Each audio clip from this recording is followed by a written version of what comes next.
And they should not use reaction shots of this actress. No. They keep doing that. She doesn't know what the fuck. She's clearly like, wee, bird flying, or like, sand is sandy. Like, you can see what's going through her head. It has nothing to do with what's happening on screen. Cuts of her at the craft services table. Hi, we make a movie. Yay. So, okay. I get to have as much as I want. They said there's no limit. You can just take it. It's free. God awful movies.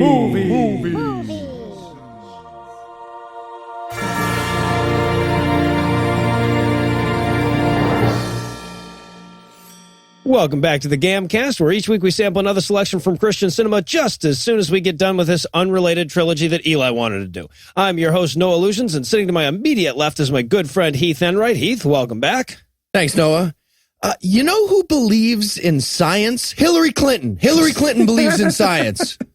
God damn it. All right. Well, just in case I wasn't depressed for the episode, I appreciate that. And sitting 81 miles to my right is my bad friend Eli Bosnick. Eli, how are you this fine afternoon, sir? This movie had just as much Christianity as the Kirk Cameron baseball movie. Thank you very much. Thank you very much. If you insist. So tell us, Heath, what will we be breaking down today? We watched The Prophecy 3. That is all I can tell you. I watched it twice, and I have no idea. Holy shit. We're all going to go through it together and figure it out right now. Mike, I don't know that I don't want to sell we're gonna try to figure it out. Figure it out together right now. Speed through your commute. If we're a commute show for you, I need you to pedal to the metal. That old lady, she didn't need to cross the street anyways. Be the hand of God for her. We're talking 20, 30 minutes most, and I'm going to be Carl the Peggicorn for 19 of those minutes. So.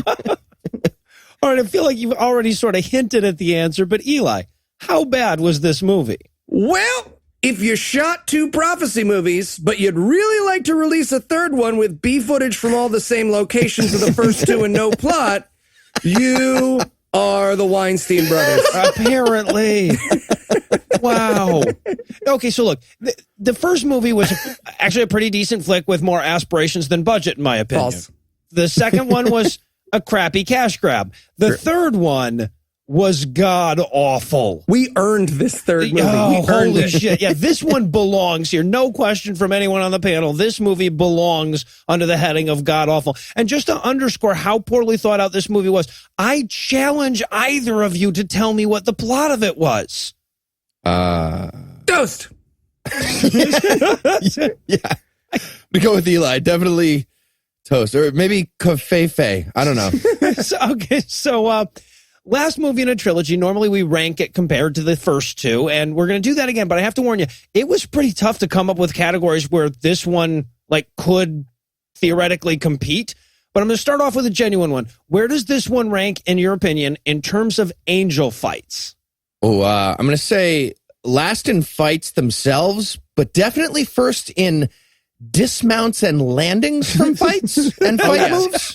Someone was a cousin of a gymnast. They finally wasn't me and Heath rolling out of bed in the morning for the first time.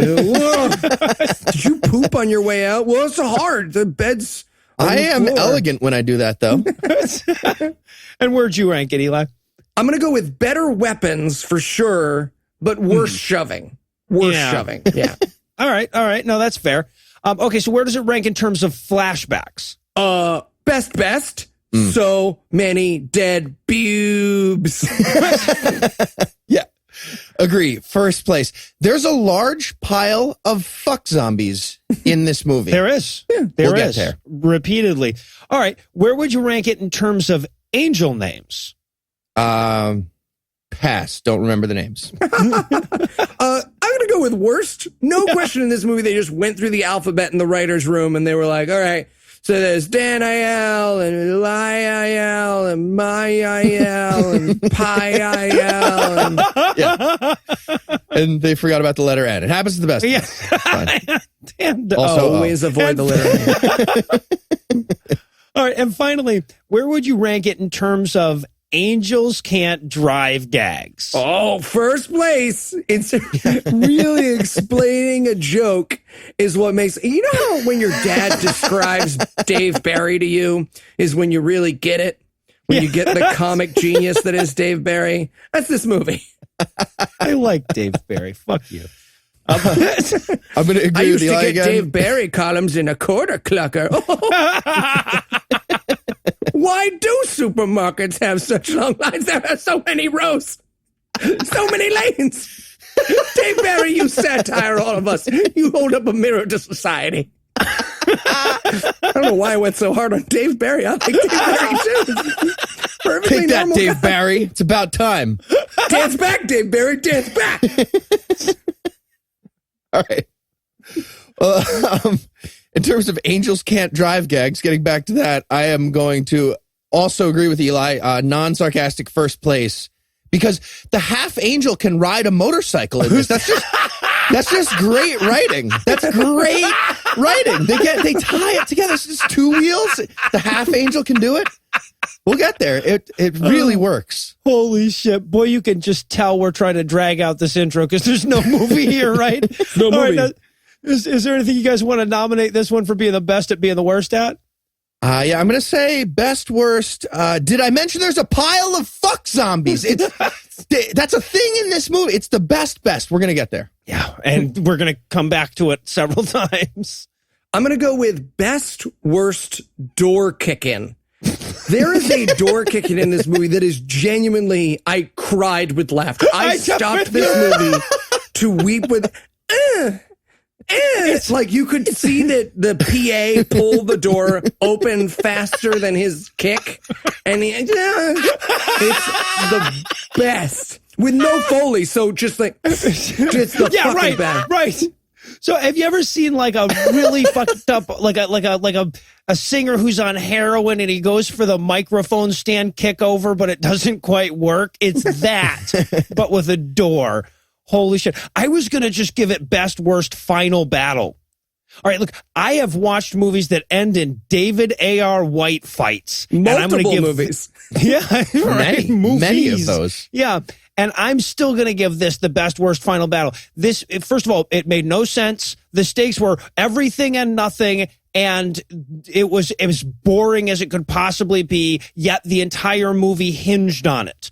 And as I'll reveal at the end, it could have been fucking amazing with a very, very slight rewrite. You guys are going to agree with me by the time this is all over. Really? Oh, yeah. Oh, yeah. Very slight rewrite. And one that oh, Jesus. Yeah, I'm so... And just hinged? Are we going to say anything hinged in this movie? Were there any hinges? I feel like that's that not. door that the door badass that kicked down. has some pretty tough hinges. All right.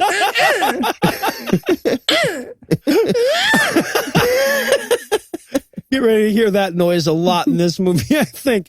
All right, well, my PureFlix account's getting dusty, and I can't get back to those movies until we're done with this trilogy, so we're going to keep the break brief, and when we come back, we'll dive into all the consecutive scenes that are The Prophecy 3, The Ascent.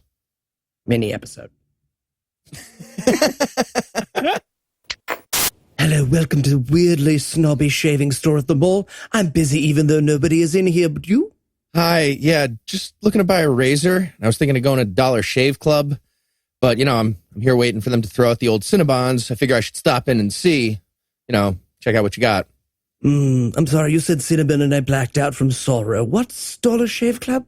Oh, it's a razor delivery service. You sign up and they send you super great razors, like a fraction of the price of normal ones. Perhaps means big bag of razors available at the local grocery store next to the Lucky Charms one sustains themselves and their children on. No. It's the executive razor. New members get their first month of the executive razor with a tube of their Dr. Carver's shave butter for only $5 with free shipping. In your first month box, you get an awesome weighty handle, a full cassette of 4 cartridges, and a tube of their shave butter. After your first month, replacement cartridges ship automatically at their regular price. That sounds wonderful, but let's not speak of this Dollar Shave Club again, sir. Perhaps I can interest you in one of these. Ow! How did I get cut? I didn't even touch it. Yes, sir, that's a straight razor. It will do that. It's just so much blood. Right? Crazy. Perhaps Sir would be interested in something a bit easier to handle.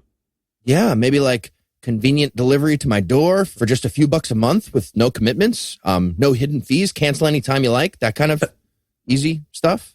No, sir. I mean, this. What's that? This, sir, is the Mach Scorpion XJ77. 432 blades, 9D batteries, and 76 different settings. Do I need that stuff? No, not at all. It's actually quite a bit like trying to shave with a marital implement covered in knives. I see. Well, you can only get the Dollar Shave Club offer exclusively at dollarshaveclub.com/godawful. That's dollarshaveclub.com/godawful. And I think I'm going to go with that. You're kind of scary. But we have shave butter too. You do? Yeah, it's made of lamb. Gross. Oh, sorry, buy a lamb. His name's Wallace. He's not very good. It's got hoofs. I'm gonna get a Cinnabon. dollarshaveclub.com. The smarter choice. Oh, Wallace, I'm so sorry. No, it's not your fault. Honestly. Why do we sell these in a mall? Like, oh, mall customers, they'll love fancy razors. You got $500 to spare? You're here in a mall?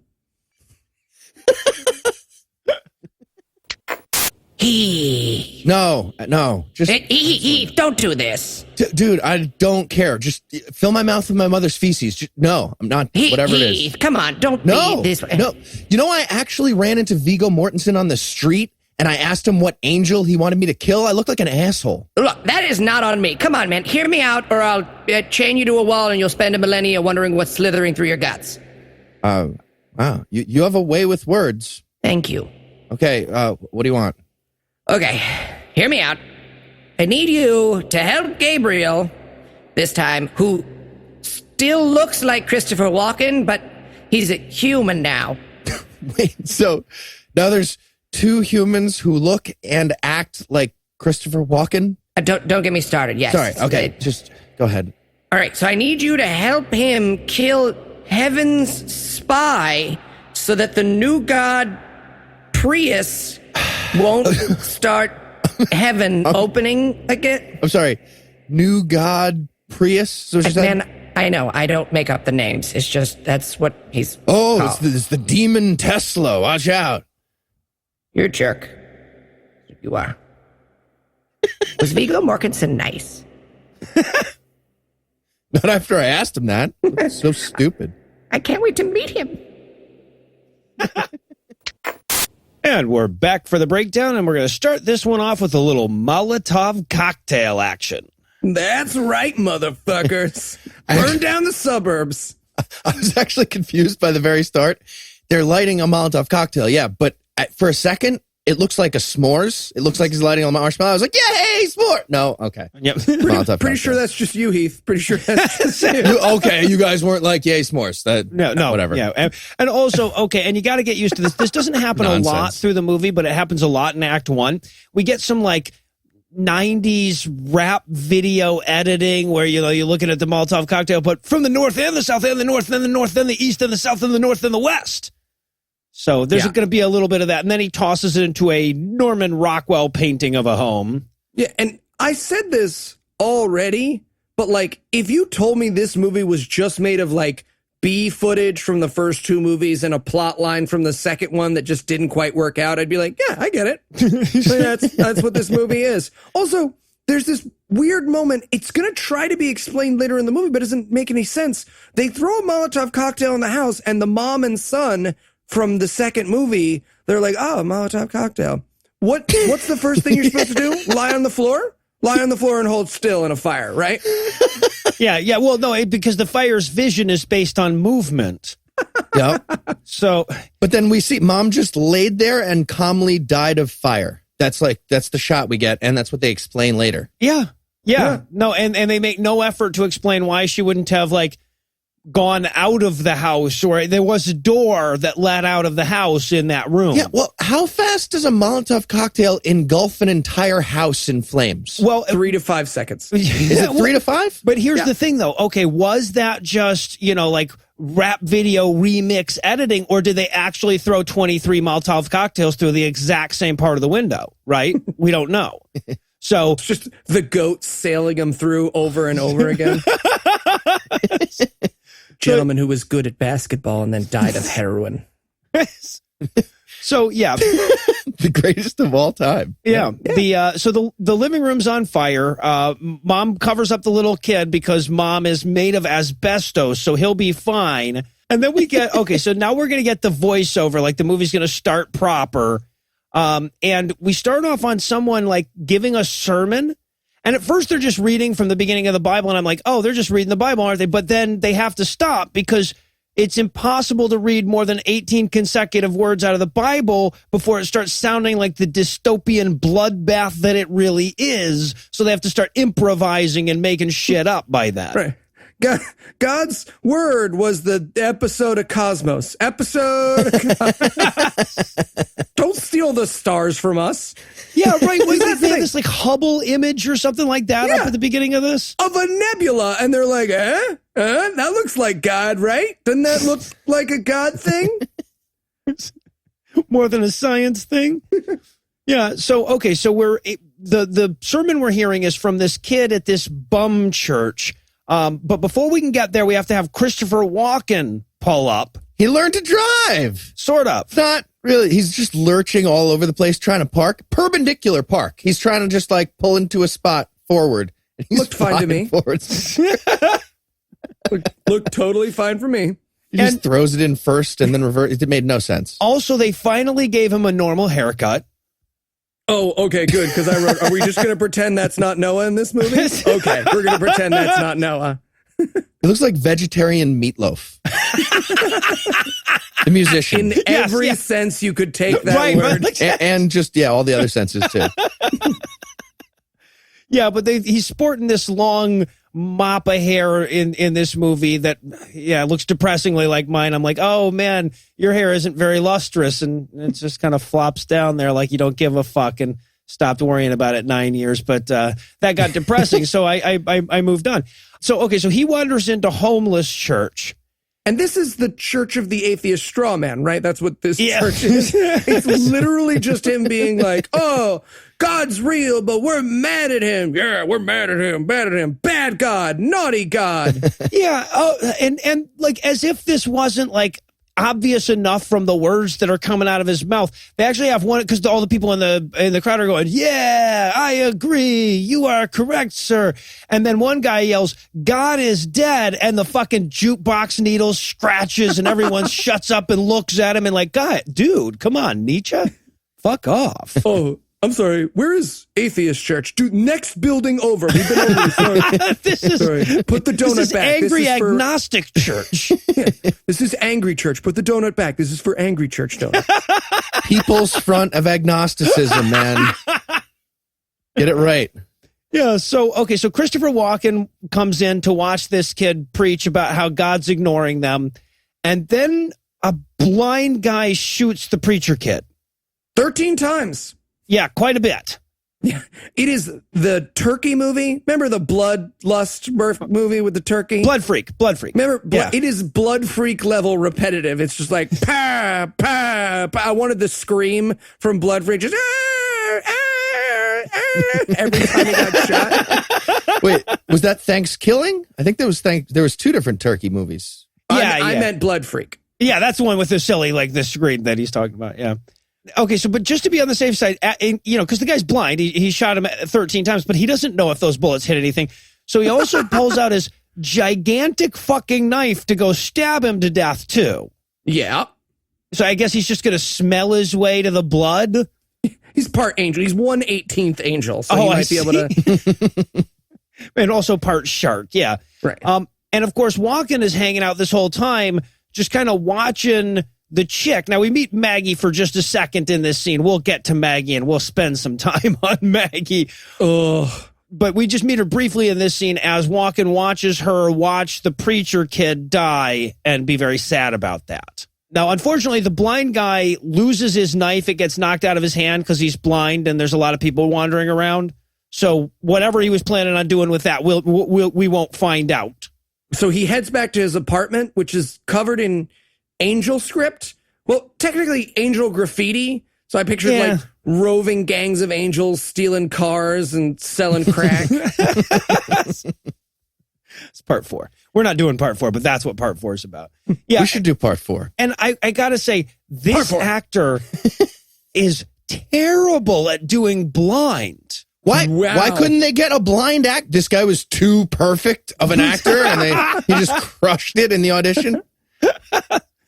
So he gets back to his just seedy, crappy apartment, and the voice, and he tells the voices in his head that he killed him just like they asked. But the voices in his head feel like he could have done a better job. Actually, He's getting like it's pretty obvious that he and the voice in his head need an HR mediator. He's like, oh, don't do this. Don't give me the silent treatment. We talked about this. If you're not willing to communicate, I'm not willing to communicate. Angels up in heaven. I don't like using the voice of God.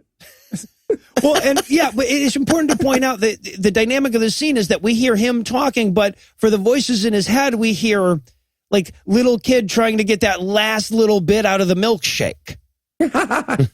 And so he apparently he was supposed to cut the heart out of the kid when he shot him, and he Because that's didn't. how you kill an angel. Well, if you've been watching this whole trilogy, you know, And we have. yeah.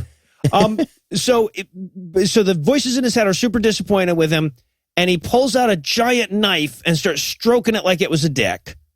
This is Eli's last week. This is just trembling in the dark, looking at knives too much. Yeah. Having a fight with the voices in my head. Yeah, I mean, she's back now, but that was my week. Yes. I don't have to immediately do dishes after I use them again. Now, that was the worst part of it. Just make a big pile. Yeah, you guys have a good That's system. what you do. You make a pile and you wash them when it's time because you're living a life full of joy and moments instead of just slowly emptying bowls until they wear away beneath your tiny wrinkled hands. All right. Well, now that we've really set the theme for this movie, I feel like we can move right along. Okay, so now we move quickly to an angel fossil, and then we're off to meet Jumpy Angel. Oh, and he does some sweet, sweet jumps. He lands so soft. He does a superhero jump, but this is the first movie I've seen where someone does a superhero jump, but they throw their hands out like a gymnast. So this villain will jump throughout this movie like, smack! Oh, come on, Russian judge. 9.8, fuck you. Yeah. Exactly. And the edit on this jump is insane.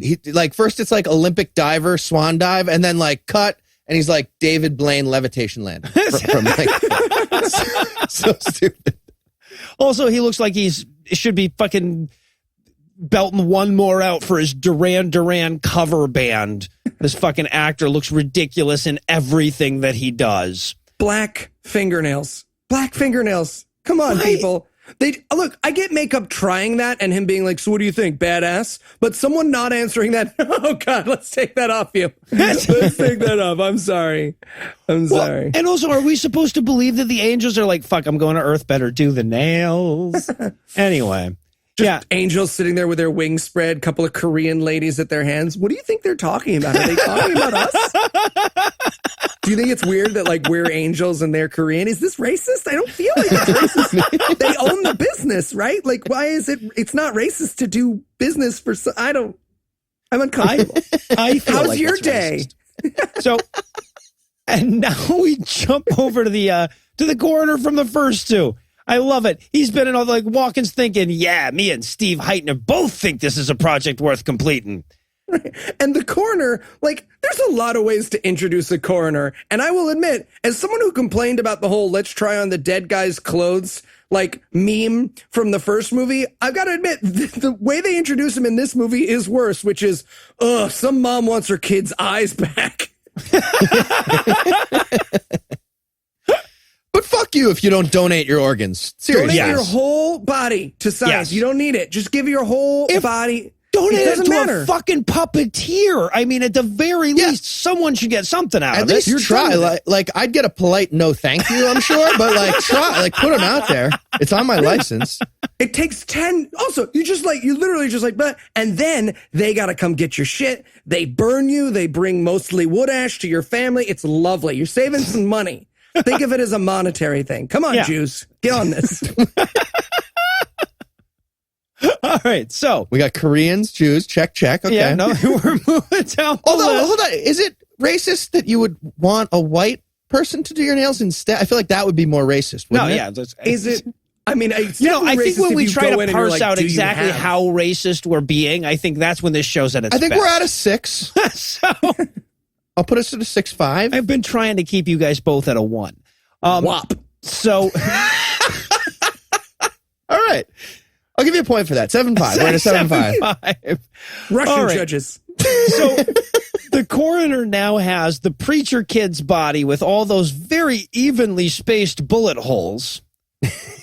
And he's going with his old cop humor again. He goes, lead poisoning, fun work environment. And keep it fun. Keeping it fun.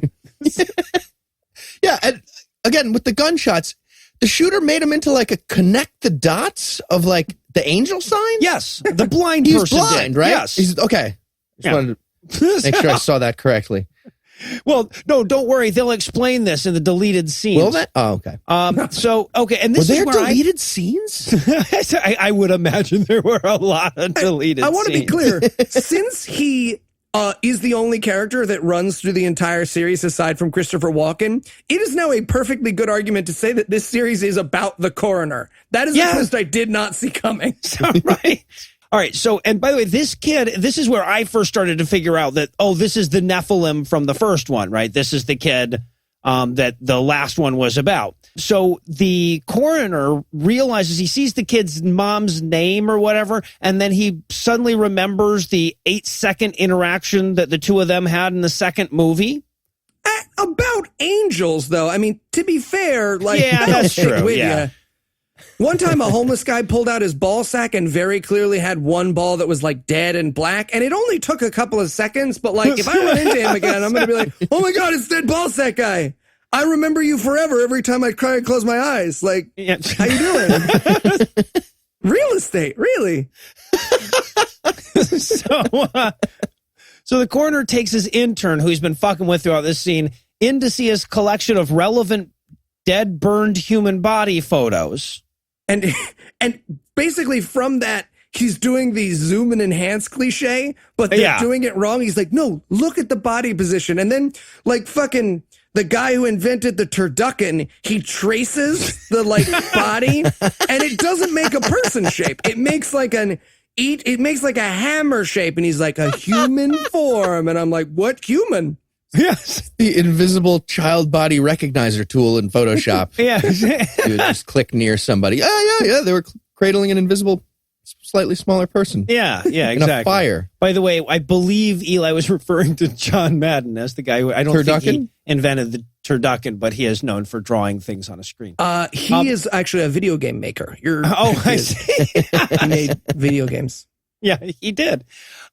So, yeah, and what he's realizing here is that this is the child of the lady from the second movie who fucked an angel, which he didn't know in the second. But at any rate, yeah. So he realizes that this is a half angel dead baby that he's got here. Yeah, and at one point he's got his little helper guy with him as he's like enhancing the photos, and he's like pointing stuff out to the guy, and he's like, "Hey, so look here, click in here. Look, what does that look like to you?" And the guy's like, "Oh, like she got burned by napalm." Like really fast. Like, hey man, you jumped to napalm. Like, you know what that looks like real quick. I was testing you. You failed. They don't bleed like we do. All right. This internship's not going to turn into a job. I feel like I should tell you that now because you guess napalm all the time. We had a guy who got stabbed the other day, and you were like, "Oh, napalm knife." I just like, I want to see your basement. Whether or not that's true. So, but of course, throughout all of this, Duran is stomping his way towards him. And also everyone's now in the police station, morgue station, because the cops have also picked Christopher Walken up at the scene of the crime and are questioning him about the shooting. Yeah. And Walken is being vague to the cops. Honestly, at this point, this series could be called Being Unhelpful to the Police. The movies. The trilogy, That is the only running that, Christopher Walken's pauses and people not helping the police when they need it is the undercurrent of these three films. Yeah, and I don't even know what they're going for with this scene, right? Because he's standing there, he's talking to the cop, and he's being really charming, and the cop obviously really likes him, and he has weird answers to the questions, but none of this ever comes back. There's never any reason why we would watch this scene. Yeah, he's just like missing information on his ID, right? That's it. Yeah. There's like no date of birth because he's an angel. Mysterious. Yeah, What's he the just claim keeps here? turning to the camera and checking and being like, "You get it? Because I'm an angel."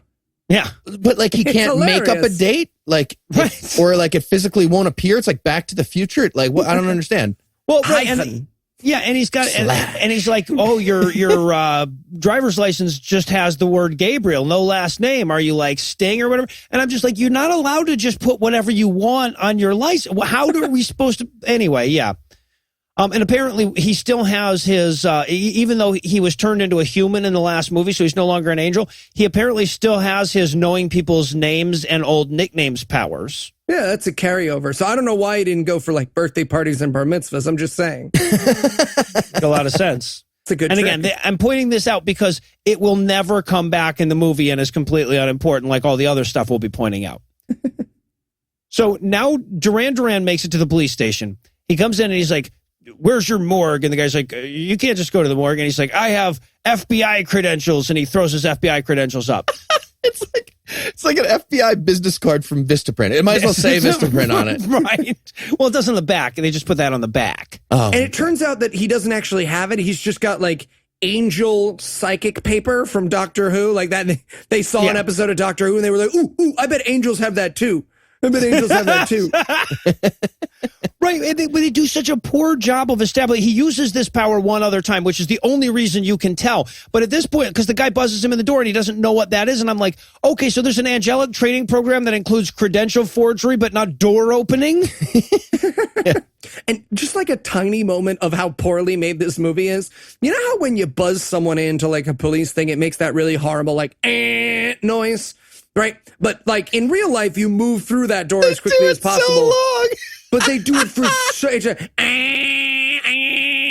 while the actors just because it's Foley, so the actor wasn't like, "Oh, I better end this noise." So the actor's like, "I'm cool. I'm a cool guy. I'm a cool guy. Oh, what's this little speck of white on my perfectly blackened nail? I got this at Hot Topic before I came here to kill the Nephilim." Still, yeah.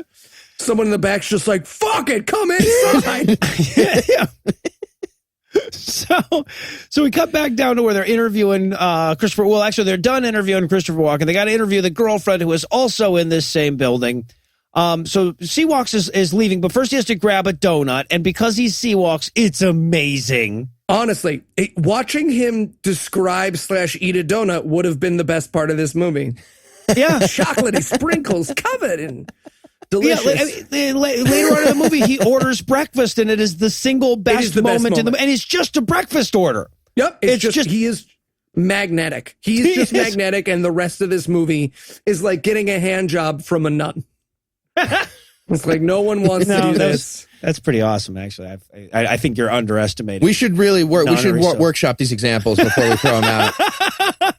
Quote tweet this episode and send it, and then Andrew and Thomas will announce it on the next show. Yes, there What's you go. it like getting a hand job from? What's the good analogy? The non-Christopher Walken parts of this movie are like getting a hand job from blank. Go, guys. Hashtag Christopher Walken hand job. All right, so he runs into That's a Duran very in the busy hallway. hand job. That is It not is. a new hashtag. No, it is. Yeah, no, you're right. I'm going to get an angry tweet from somebody. Hey, I've been doing this for years, motherfucker. You Johnny come lately. So, all right. So now we go full Old West showdown with Duran and Seawalk standing in the police hallway or whatever. Oh, and also, this is where we learn this angel's name for the first time. Zophiel? Zophiel, right. They have literally reached the last alphabetical angel. They're like, fuck, there can only be 3 guys. We're on Zophiel. I've got Zizix after this. That's it. Hey, I take quite a bit of that guy a day. I just want to say he's really balanced me out after all these years. Ask your doctor if Zofio's right for you. Tears your heart out. I'm not depressed anymore. That's what it feels like to be a human. So he's like, yeah, get out of my... And of course, he has to give Christopher Walken some shit because he's human now. He's like, you used to be so badass, but now you're just a human. And he's like, yeah, I am. He's like, get out of my way, monkey. And I'm like, hey, dude, monkey is our word. Yeah. And this actor is trying to Walken at Walken. He's trying to like pause, like match pauses with Walken. It's the best. He can't do it. I thought they were going to like collapse into a neutron star of Walken pauses. Like, so bad. Just 1 teaspoon of this movie Exactly. weighs 4,000 pounds. Yeah. So 1,000 pounds. yeah, right. So he wanders off. The girlfriend overhears part of this conversation and from it takes, I better follow this stranger to the morgue. Yeah. He was like, well, that looks suspicious. I think I'll follow and maybe fight that angel. Yeah, what? So yeah, that's what happens. All right. So now we head back to the morgue where the dead kid is having flashbacks. Even the dead people in this fucking movie are going to get dream sequences. Mm-hmm. And Jesus. he remembers being chased by an angry mob, and he remembers when he got shot like 30 seconds ago. And then he dreams about being stuck on a big naked pile of fuck zombies. Yep. This is where we first meet our pile of fuck zombies, the star of the film. With like half-done elf from Lord of the Rings standing on top of the fuck zombies. Oh my God. Like, okay, so this is supposed to be the main villain of the movie, right? This guy shows up with like long blonde hair looking like somebody's fat cousin or something. And it's like, I literally wrote in my notes at this point, look, it's the least frightening person. Also, I've had this dream. If the person in white doesn't start singing all that jazz, it's a whole thing. I don't want to get into it. And all that jazz. All right, now the boy zombies. Deja vu, am I right? And also, Weird. they keep using this pile of fuck zombies as the image of like the terror that is to come. What? That is Like- not at all intimidating. Like, just flip over? I mean, maybe I'm getting a wrong read on what that pile's for, but like, I'm the guy that would make the best out of a bad situation. I'm just saying. Left I would hand be the green. worst- Yay! This is fun. I would be the worst looking person in that pile, though. Can you imagine just a pile of gorgeous naked people and me, and you land next to me for all eternity? You're just like, oh, this is bullshit. Are you serious? Look at her. Look at her. She's like 8 dead zombies. I'm next to Eli. He's eating. How is he eating? There's no food. We're all dead. Excuse me. I'm climbing past. I'm climbing around. Excuse me. No, there's no moving in the fuck pile. So now the dead kid wakes up from that horrible image in the dead guy fridge. And his, we get like, I've got him in my notes as Zophie from this point out because I didn't want to try to remember how to spell Zophiel. So the girlfriend's suspiciously following Zophie around, and the coroner is watching the dead fridge to see if the kid comes out because he knows how these angels are about suddenly burning in these movies. And there's a shot here of him like banging on the morgue door trying to get it open. And I feel like, just me, wouldn't those things be super easy to open just in case? Like, don't you want those things to you just want those to pop right open, right? That's the first thing. When you sit down for Morgue Design 101, you're like, we want everything to open from the inside. Notches, levers, little sign on the inside of everything that says, oopsie, our bad. Yeah, right, exactly. A glow-in-the-dark sticker that says you are not trapped or something along those lines. So if you work in a morgue, let us know. And let us know. If that's not best practices, we feel like it should be. Maybe it's just that we've seen one too many angel movies, but... Yeah, so the coroner, the kid pops out of the fridge. The coroner sees him not being dead, takes a Polaroid. This will not come in later. And then the kid runs off. Now, I want to point out about this kid. This kid is skinny like I'm skinny. He looks like Ted Mosby, like not a convincing action hero who's supposed to be a giant slayer of evil angels, all of humanity's savior. No. Yeah, right. It's just this skinny fucking kid that just looks all bird-chested and methed out and everything. And it's just like, dude, I'm gonna give that guy a shirt. He looks like Aladdin just got out of like a conditioner commercial. He's got like feathered hair. It's so stupid. He looks like one of those like magazine ads at the back. He looks like a beforehand, like from skinny to scrunchy. Yes, He's yeah, like, exactly. Pull on your own arms, and this is the before. So, yeah. So, but he like they even have him do like the grab in the corner and give him the threatening punch, and I'm like, oh no. I can just imagine. It would be like, it would be like getting into a fight with a little kid at this point. Never mind. Moving on. Noah fought a kid in Ireland. We don't like to talk about it. I wouldn't say fought. I would say kicked his ass. All right. So, yeah. But anyway, we all fought him. It's 3-on-1. He had it coming. So, I'm sorry, but his phone was practically charged. Mine was almost dying. So, okay.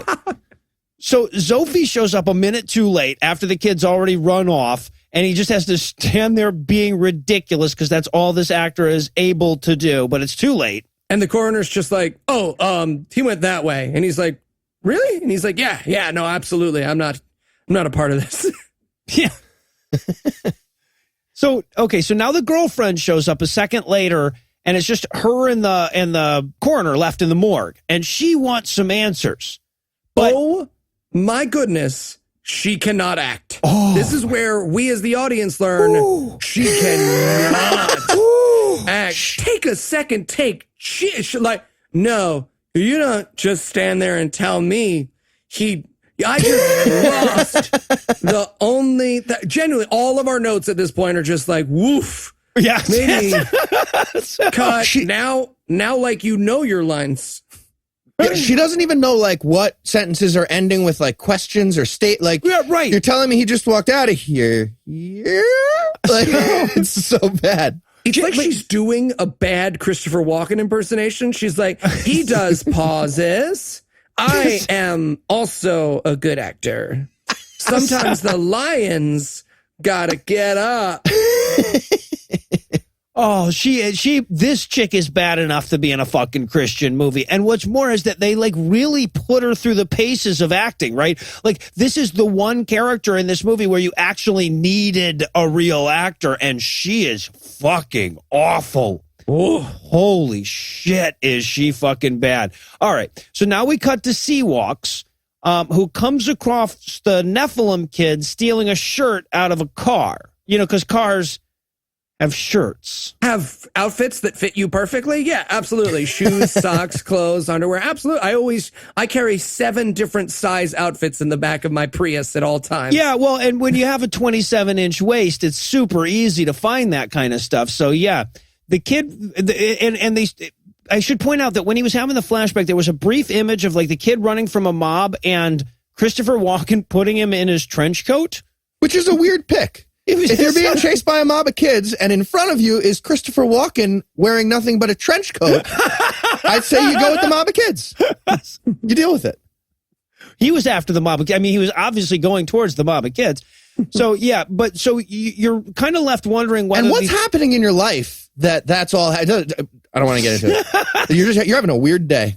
I've had that fantasy. I've actually kind of worked it out in my head how that. But anyway, so they run into each other here, and you're kind of wondering as an audience member whether they know each other or not, right? They don't. The movie gives you nothing to fucking grab onto here, but they don't. They meet. They have a bizarre, weird guy at the subway is talking to you conversation. You're doing slam poetry? You're a stranger. Why are you doing slam poetry, man?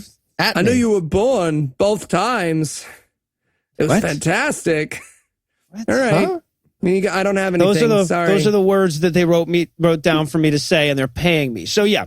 So now we go to the coroner guy so that we can have the obligatory studying ancient texts montage. See, he saw the symbol on Zophiel's neck. Mm-hmm. And so now he's looking that up in his handy-dandy angelic symbol dictionary.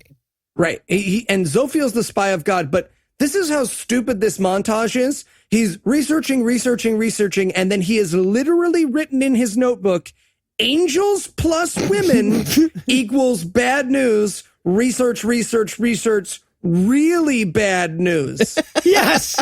This is the level of excellence we can come to expect from these movies, people. Brings a whole new meaning to spell it out for us, huh? I wanted like janitor Matt Damon to walk in and help him solve it. Like angels plus women equals bad news. All right, well, so bad news minus women equals angels. You get it? You get it? No? Also, after the whole, like, the formula of angel plus woman, he just starts writing plot points on the bottom of his legal pad, one after the other. God's wrath, flood, genocide. I thought he was about to write the Jews did it. All right. And then we learn the final villain of this movie's name will be Perial. How close can we get our final villain's name to Period, the movie? Yeah, exactly. What do angels wash their hands with? Yeah, right. So, and also, like, he because he writes, like, genocide, and then he writes Perial at the bottom of his notes, and he goes, Perial. The hell is Perial? As though, like, why did you write it down? You don't just write down words you don't know on paper when you're, anyway, yeah. Knufkescher. Yeah. I think I'm having a stroke again. Kofefi. You wrote it down, man. So, all right. But I'm going to tweet that. How unprecedented. But just as he's about to give up his study, Maggie, the girlfriend character, shows back up, and she has not learned to act since the last scene, in case you were curious. By the way, people are just milling around this police morgue constantly. Right. I don't know what time it is, but she's just like, hi, I was just walking around in this police station. I'd like to talk to you, coroner, now. Again, the following day. The day before, that evil angel guy was just walking around wherever he fucking felt like it. They have no idea what's happening. He has the FBI powers, but how the fuck she managed it? Yeah, she must have slept in one of those fridges or something. I don't know. So now we cut to Duran Duran the next morning. He's stalking around, and he's hunting, and we learn this when he finds a hair on the street and slowly licks it. Ugh, this movie has gotten yuckier and yuckier across the series. Like, I'm glad we're not watching movie 4, because there's no question Christopher Walken just, like, puts a turd in a hot dog bun and is like, he went south. Daniel shat here. Yeah, such a bad job with the angel powers. Like, we have sniffing, fast at going downstairs because of jumping power, and hair tasting now is what's happening. Yeah, well, and FBI credential powers, but yes, yeah, exactly. And Vistaprint. That was their other power. Yeah, exactly, a Vistaprint account. But I just want this scene to be longer. I want him, no, bum pube. Nope, another bum pube. Oh, there he is. But we get. So has he gone down on Daniel? How's he like? Oh, that's there. Yep, that's Daniel. Yep. So meanwhile, we get Daniel just sitting by a pond or something, having more visions of death and angel wars. I get it. He's having a flashback to the reason con he attended. I understand. Pile of fuck zombies, guys. Pile of you. If you missed it, you missed it. All right, and then he starts seeing, like, angelic script and stuff in the water, or maybe not, fucked if I know, but this is apparently pivotal to the movie, right? This is where he gets the mission or whatever that he's going to be on for the rest of the movie, but we are not cued into what the fuck it is. Ever. Nope, we sure aren't. We sure aren't. And I mean, I don't mean we're not cued into it now. I mean, at this moment as we record, we still have no fucking idea. Yeah, no, we watched the movie, and that's why we know this moment is when that happens, but, like, there's no point in the movie at which it's explained to us that that's what happened. No. So, okay. So first thing Daniel apparently needs to do is go to the assassin's apartment, but this is where he's going to have to show us how awesome he is at door kicking. Oh, my God, I can't describe, again, like, this is definitely not one of the movies that we watch for you to watch along, but if you could make it to him just like, imagine, all right, so here's my best visual representation. Imagine that there was a wall of Jell-O, you rested your foot against it and then just pushed it in. Have you ever seen a souffle cave in? Like, have you ever lost a souffle? Turn that on its side. I'm going to do my notes, and I had already seen that on the best worst thing on our notes, Eli had written in best worst door kick. So I was looking forward. I was warned. And when this happened, I fucking laughed for 2.5 minutes. It's amazing how weak and I like it's hard to imagine. I would think like sitting here listening to this, like how weak could it possibly be? Right. But yeah, that's only because words fail us. It's like the karate instructor for the 6-year-old holding a door and then just throwing it when the kid kicks it. Oh, what a kick. What a kick you got there. Yeah. Just breaking a board with your hands, and a toddler's like, do I have psychic powers? Yeah.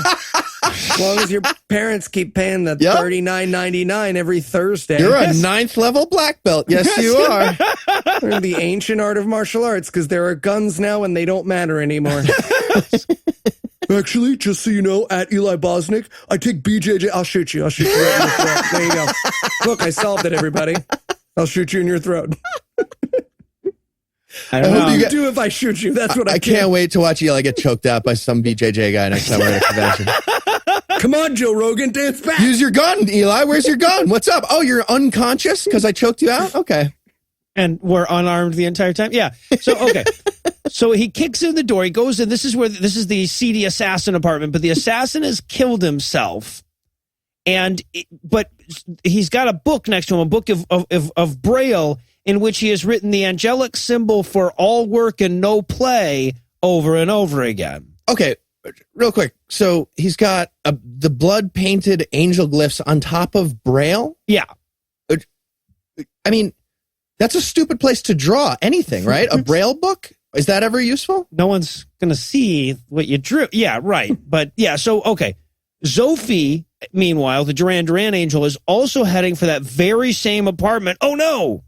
Well, there's no like window tackle thing or any. Like, I wanted them to both like dive at the doggy door and get stuck. Like, ow! All right, okay, yeah, this is awkward. You back out your shoulder first. Ow. You push. No, turn. No, left. Twist. You turn. The other turn counterclockwise, and then I'll pull it out. Are getting stuck. What if we kick fight through the door? So we both put our feet in through the door, and you kick and I kick. I'm a pretty devastating door kicker. I'll have you know. Bicycles. I need some butter.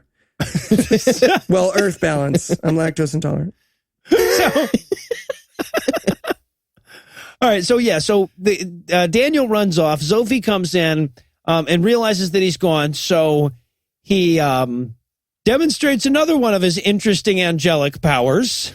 Taste the eyes of the dead blind guy, which allows him to see the image that the eyes saw, even though the eyes didn't work and he's dead. Yes. He should have seen Braille. Just like see a bunch of dots. Oh, fuck. I have to lick his fingers. Damn it. Shit. Yeah.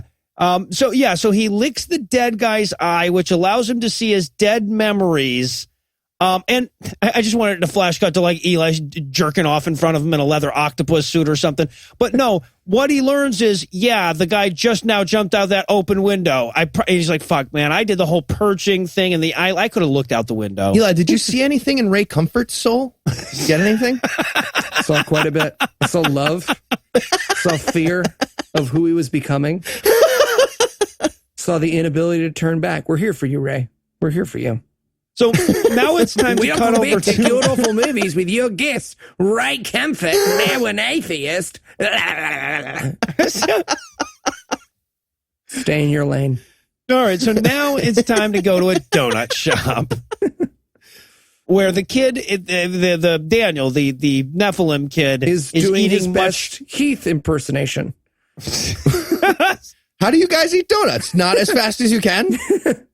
Why would you go slowly through donuts? By the way, it's free donut day at Dunkin' Donuts as of this recording. Oh, check it out, really? everybody, because you can't if you're listening to this after now, which you're not. Never Fun mind. fact, I can afford a donut. I'll go ahead and just purchase one for the 30 cents they charge. I'll buy 12 of them, throw 11 in the garbage, and then eat the one donut that I want is what I'll do. Free sheet of paper day next week at Staples, everybody. Hey, it could have been free Danish day. It could have been worse. Whatever. Yeah, that's right. That's right. So fuck Danishes on record. We're getting real on these shows now, guys. So he's eating a bunch of donuts and also drinking, I believe, a glass of sugar. Mm-hmm. What was... It feels like this is coffee the same way that Lucinda and I do, so I appreciate it. Yeah, this honestly, I didn't even get the gag for a second. It's like, oh, so he takes it like, yeah, my wife. Keep going, motherfucker. What are you running out? It was such a weird scene. It feels like the whole thing was from like a different movie. Like the editor got a piece of this actor's reel and thought it was a scene. Oh, yeah. He eats donuts like a motherfucker. All of a sudden, Pumpkin and Honey Bunny start yelling. You fucking bricks, but no, we're not doing that. No. Angels. Sorry. And is the point here that angels love sugar because they're part bird? Is it a bird? No, see, they'll explain this in such a way that it'll make perfect sense a few scenes It ties now. together beautifully. Yeah. It's like I'm a ready. motorcycle Okay. thing. It becomes science. All right, so now we're at the coroner's house. He has taken Maggie, the girlfriend, to his house to try to fuck her into not acting for a minute or something. He's also talking to his plants here as sort of like flavor to the exposition-based scene that we're in. He's like, have some water there, Tony. Don't forget to capture sun and turn it into carbon monoxide. Steve. Not that. Please don't do that, plants. If any plants are listening, please. We have plenty. Boris, Vincent, relax. Well, and also the conversation is so fucking stupid because he's like, have you ever heard of a Nephilim? It's a half angel, half human. And she's like, are you saying that Daniel's a Nephilim? And he's like, that is what I'm saying, but I have not gotten anywhere near close enough to that for you to assume it at this point. The script is terrible. I'm seriously asking. I don't know. Am I saying that? You know Milwaukee, right? Are you saying Daniel's Milwaukee? Oh, okay. I get what's going on. You just all right. Now, I'm with you now. I want to take issue with you here, Heath, because I believe you just said this script is awful. This script contains the sentence, I've had 4 gutted hermaphrodites burned to pitch right under my nose. Also, 3 French hens. It's from a nice song. 5 golden rings. Yeah. By the way, I put that in my notes. Auto-completed after 4 gut. Oh, well, in that case. One of the girls goes, does this line ever work Did you mean tid hermaphrodites burned to black pitch right under your nose? Yes, I did. Are you saying Daniel's black pitch? No, shut up. And I love, too, at the end of this, like, he's like, this happened in the first movie. This happened in the second movie. He turns to where he's like, any suggestions? And I'm like, I hear we'll get better if we alternate lines on row your boat. I hear that'll help. Row. 4. So, I feel like saying all the stupid shit that happened over the last 2 movies was a bad idea, right? Don't you want to start fresh? No. Also, was it just me, or was this guy just gargling his saliva through the whole scene? Oh my God. It was off. Somebody get him one of those dentist vacuums just for the whole scene. It's ridiculous. He was like, I bet you I could do this whole scene with a mouthful of juice. It's like when we're doing the count off at the beginning of our records and I take a big gulp and you're like 3 and I'm like, oh, 4, 5, 7, 10. That's how Eli counts. So now Right after he blows somebody. Sophie has tracked Daniel to the donut shop, and the donut guy, the donut cashier, isn't going to tell. He goes to the guy and he's like, hey, have you seen a guy about this tall with brown hair? And he goes, yeah, that without a specific description like that, I can definitely help you. But I want $50 for it. I wanted the angel to just be like, let me lick your eyeball just in case. I want to make sure it's the same guy. Also, by the way, this donut shop got a D from the sanitary grade people. Well, what puts you over the top from F to D? How do you get it? The cum they found was HIV negative, so you get a D now? Spirit. It's a D for effort. Yeah. All right, but I do want to say this is the closest this movie comes to a truly good line, because the guy's like, I'll need $50. He's like, if you don't help me, you'll spend the next 1,000 years chained to a damp wall, wondering what's been crawling through your bowels for the last 750 years. And I'm like, no, that's pretty good. I have so many questions about this. Okay, What? so He gets 250 years off. well, so the wall, it's not wet; it's just damp. Just damp. Does that come into play? Does a damp wall often create a very slow ass worm? Also? Is that what's being implied here? If it's mildew and ass worms is the reason why you don't want it perpetually damp like that. Well, and why does it take 250 years for the ass worm to even show up? The What's damage. that? If it was a wet wall, it would only take 100. Why wouldn't you want it to take only 100 if you were making a threat? Dance back, ass worms, dance back. Make a wet wall. Starting a lot of feuds on this show. Yeah. Guy's got access to water. He's got a damp wall. Just use more. Make a faster ass worm. Like, Jesus Christ. Think it through is what I'm saying. Yeah. So, okay. And this is the second and last time that he'll use his FBI power thing because he holds up a napkin, but he makes the guy think it's a $50 bill. And he's like, yeah, man, I saw the dude. He was scarfing down donuts. And he's like, yeah, spontaneous tissue regeneration makes you need sugar. And I'm like, oh, now it's science. Got it. So Nailed it. All right. That's why Wolverine's always chugging maple syrup. Yeah, exactly. So, and also I love, too, that the answer from this guy, the cashier, is like, yeah, he's in the bathroom. It's like, fuck, man, if I just if I stood here for another 3 minutes, I could have kept my napkin. Motherfucker. To which Zophiel has the best response. He goes, hiding in shit, just like a monkey. I'm just saying, so much of this movie is now going to enter my lexicon. Hiding in shit, just like a monkey, chained to a damp wall. And I guess since the last door kick was so awesome, they go for another one here. That's this guy's entire resume. Just bullet point, I kick doors. Half angel, kick doors, will travel. Well, not just kick doors, but he's also got a super sweet sleeve knife. Yeah. Okay. So Sophie is coming up to the bathroom to go fight Daniel, and right before he can get there, Daniel kicks the door off its hinges again. Noodle-legged bullshit kick, but the door flies off the hinges, and they get into a fight. But Sophie has a switchblade athame, apparently, I guess, which they used to have a shove fight. Yeah, he has a knife, but they do not have a knife fight. He might as well set it on the floor and be like, I'll need this later. Well, even down to the point where like the Daniel blocks a knife stab with a thing that doesn't slow his hand down.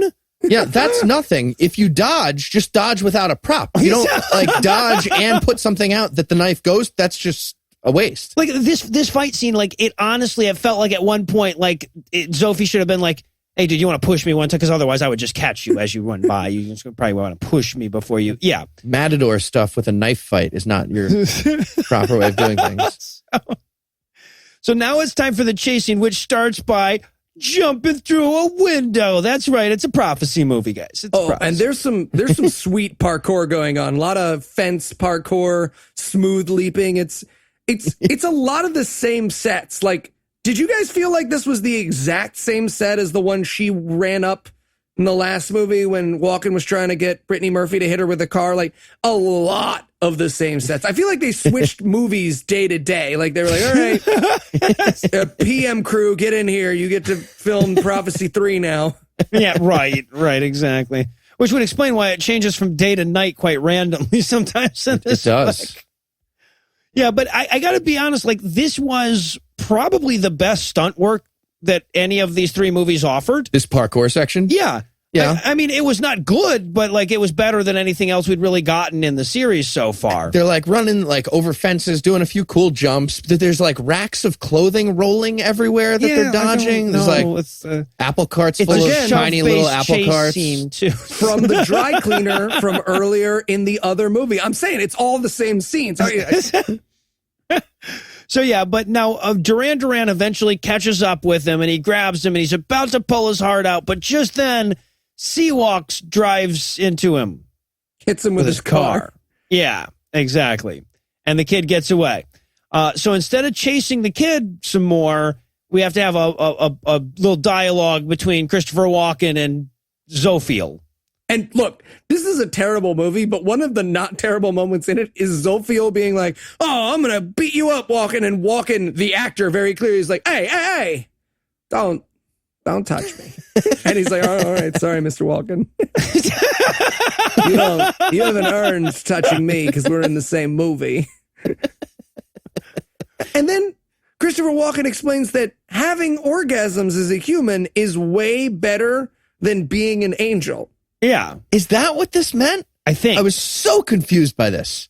Oh, absolutely. Like, it sounded like he was talking about like buying a prostitute yeah. and then dying on the inside, and that the death is good. The death. That's is what the it was orgasm? so weird. Yeah, because he kept saying that like having sex with a woman is like dying, but he meant that in a good way. That Does he have a human penis now? Because he's not an angel. That's a good Or question. still the he has penis, does he have the both. penis Walken's vagina penis. combo? Yeah, right. What's your definition of a human penis? Christopher Walken's penis? We should publish an article in a magazine about this. Yeah, exactly. At hashtag Christopher Walken's penis. Same guy. Seriously, you will be hearing from my lawyer, Tandrew Dorez. God damn it! All right, so now we cut to the Nephilim kid. He's gone back to the church where he got shot at the beginning of the movie. He's perching over a giant bunch of floor blood. But he's floor perching because he's only half angel. He's not. Right, he can't get up on something like, not yet. He must learn stand, then learn fly. So the girlfriend comes in here.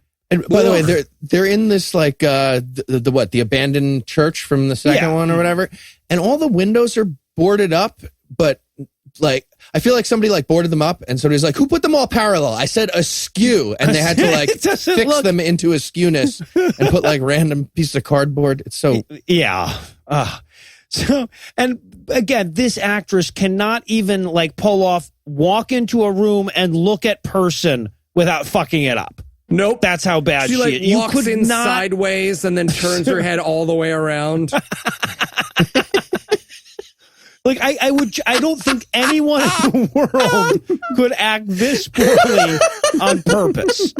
I would challenge the greatest actors in the world could not pull off this bad a performance intentionally. All right, so they kiss and he gets like they both get more silly angel war fuck zombie pile flashbacks. Right, she's in the fuck zombie pile, and she's like, no, I don't like it. I'm not into this. Yeah, right. And then he tries to shoo her away like Old Yeller, like fucking Warhorse. He's like, I said, get out of here. Yeah. Get out of here, you. It was absolutely what they were going for, but he does but not euthanize her. At least she continues to be in this movie. Not yet. Later on, we'll get to it. We'll get to it. So he runs her off. She leaves, and watching her run across the parking lot all sad was so amazing. I just kept going back and watching it again.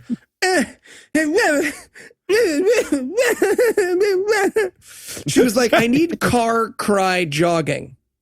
So why would you ask this? And I feel like at this point the director's just fucking with her, right? He's like, okay, now what I want you to do, I want you to be sad, but also disappointed, but also frightened, but also jogging. Go.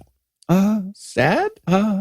Yeah. So, okay, but as she's running to her truck, she sees that Sophie's coming, right? And she knows that he's evil because she followed him to a morgue earlier in the movie, and then he left, and she has no other knowledge of him. So she runs off to call 911 and tell him that she just saw a suspicious angel murderer. Yeah, she's going to call the cops. Hi, police, an angel's trying to kill my boyfriend again? Never mind. I'm going to handle this on my own. You know what? Now, so can you, there's a pedophile in a school? No, still no. Still, I don't understand there's a silent alarm in a church. Okay. Oh, awesome. You'll be here any second. Yeah. All right. But meanwhile, inside, we have to have another angel fight. And this fight really opens up the pirouettes in a way that fight scenes don't usually. Jump joust is what I have this called. It's a very, very much jump tackle based fight. Yeah. And the bad angel's doing like figure skating triple lutzes to land out of his jump tackles. They're very, again, they're beautiful. I mean, Russian judge was not impressed.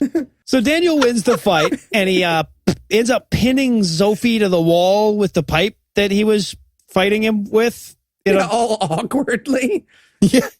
by the left shoulder only. Yeah. Yeah. It could have gone with something a little less ridiculous. And then he runs off, and Daniel steals a motorcycle. Yep. And kind of like a prickish, like, man, it seems to me like you could have waved him down at least. You didn't have to. He just grabs a random motorcyclist and murders him and is like, sorry, how the movie needs to go. I'm going to be driving on this motorcycle west from here on out, so spy. Yeah. So he drives off. Now Maggie goes That's all in. he does for the rest of It is. That's The pretty rest much of it. The rest of the movie will just be that character driving around on a motorcycle looking silly. Yes. That's all literally all that happens. That's the plot of this movie. The plot of this movie. The entire movie consists of people moving towards or away from each other for reasons we don't understand. Yep. That's it. So, okay. So now the girlfriend comes back in, and we find out that the character is no brighter than the actress. Okay, let's wait a second here. So Zophiel is stuck to the wall by his shoulder. He's got a pole through his shoulder sticking him to the wall. And he's like, oh, good, you're here. Can you come closer to me? Did you give me a hand? She just shoots a harpoon through his right shoulder. Like, Oh, that's thank so you, much God. better. Oh. Yeah, and his response isn't, "Hey, can you call 911? Can you get me an ambulance?" It's like, "Can you stand closer to where I am?" And she's like, "Yeah, I can do that." Absolutely. This seems safe. Need to move that plot forward. That what? The what forward? Anyway, so he pulls the pipe out of himself, falls to, it seems like he would have done that right away if he had that option, falls to the ground, and then climbs the actress. In a way that looks like that actress, that was not a stage direction. She looked very Yes, unprepared yes. for that. Yeah. Like, oh, hey, Dave, we didn't say we were doing this in the scene. Cut. No? All right. So, okay. So then he starts talking and she gets creeped out and runs away, but he grabs her sweater so that she can be in a tank top for the rest of the movie. I'm not complaining. and so he can sniff her shirt like he's a bloodhound. Well, I feel like that was their excuse, but then he never loses track of her again for the entire movie. I wanted next scene for him to just be like headbutting a fence, digging frantically, like She's under here. She went under here. So she runs Guy out to walks by with a suitcase full of drugs.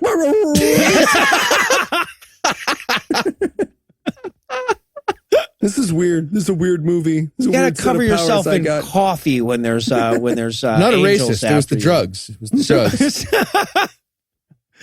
So she runs out to her truck where she keeps her gun.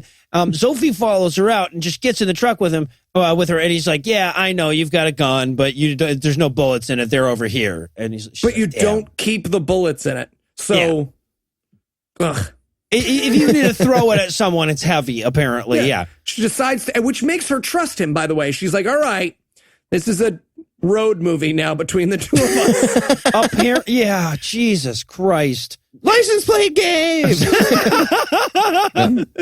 So apparently now they're going to drive towards him, who's driving towards fuck knows what. And also, we now cut over to Christopher Walken, who's also driving west. And playing his trumpet. Yeah, for humor. Oh my God! Get a fucking trumpet case. It's a violin case. Yes. Why? What? Can you not see? It clearly doesn't fit. It's not held in place. Just get. How hard is this? He's carrying around a violin case with a trumpet. With a trumpet just like movie. clanging around in it. Idiot. So yeah, and so like he's driving down the road and he starts playing with his trumpet because he's Gabriel, and Gabriel plays trumpet. And he turns off Earth Angel, which is a good song. Yeah, no, it is by the Penguins. But it's ironic. Like the ones on the pants I'm wearing. He's an right now. Oh, how dare you? Yes. All right, and so I guess now that this movie's going out of its way to remind you that they did indeed spring for Walken, I guess we can afford to pause for a quick break, but let me give Act 3 the hard sell before we do. Will any character ever serve any function? Will the rest of this movie just be driving? Will anything that happened to this point factor into any of the other scenes in the movie? Find out why those are literally the best questions I could come up with and more when we return for the abridged conclusion of Prophecy 3, The Ascent. Brothers and sisters, welcome to the Church of the Atheist Straw Man. It is a totally meaningless day, my brothers and sisters. Totally meaningless. Totally meaningless. Yep. Today, we're going to be talking about how mad we are at God, and I, for one, am so mad. So mad. So mad. That's right. So That's mad. right. Because even though God is totally real, he's a big old jerk face, and that is 100% what I believe. Me too. This is a phase. This is a phase.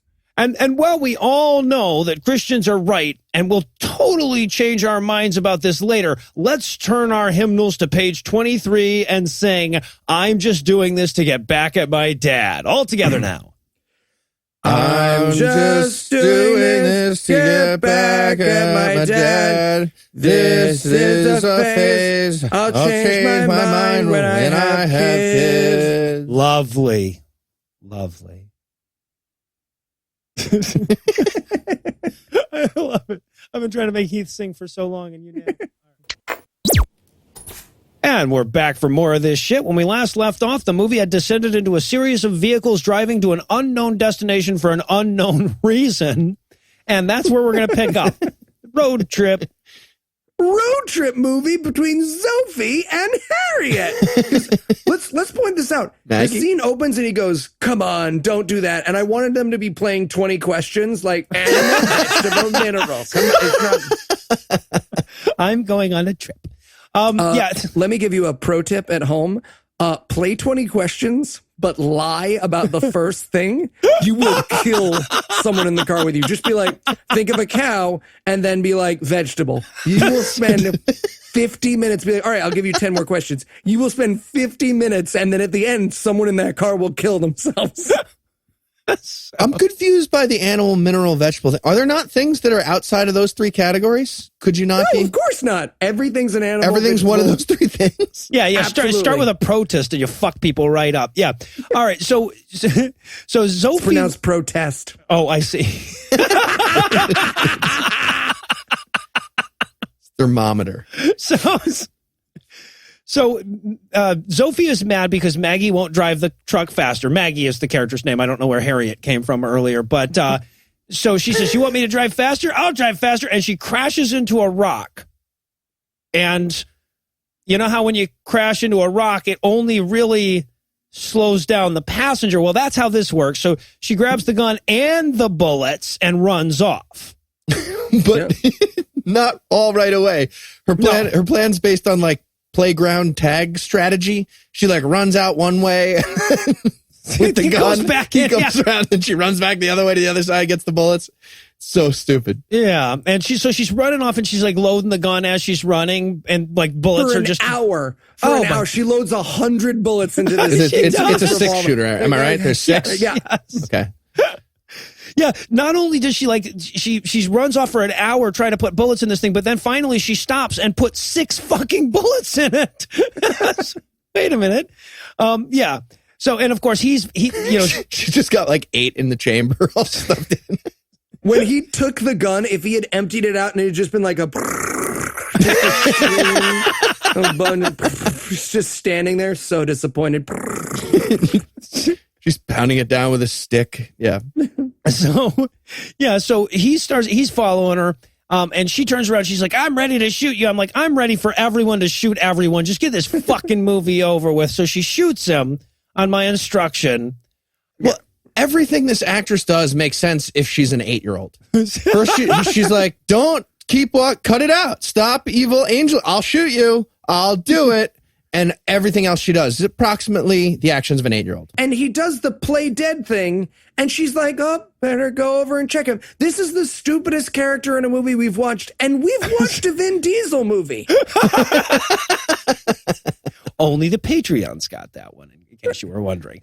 Yeah, so and also this is where he starts to explain, because he pops back up and he's like, I'm not dead because I'm an evil angel and you can't shoot evil angels.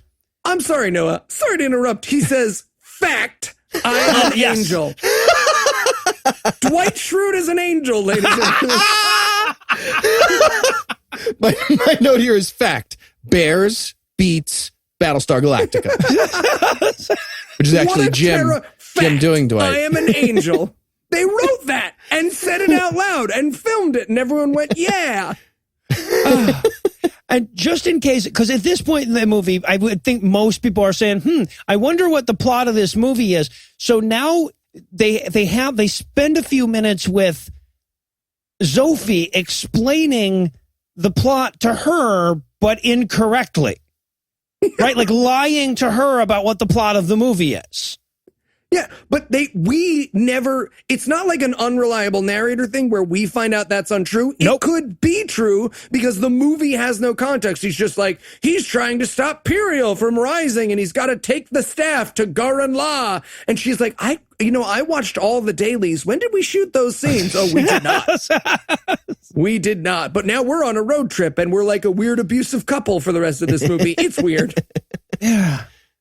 Yeah, literally at the end of this scene, she goes, "Why should I believe you?" And he's like, "Because that's what happens at the end of the movie. You believe me." Yeah. Also, he's following the old rule of if you want to gain a young woman's trust, touch her face a lot.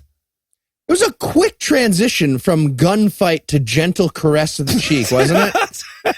So, song as old as time, wrong as old as rhyme. I feel like also a quick transition for her to being fine with the gentle caress of her cheek from the guy who's trying to murder am I her. right? Well, to be fair, though, I mean, this character is so stupid, you could talk her into joining the devil with the you will, I won't, you will, I won't, you won't trick.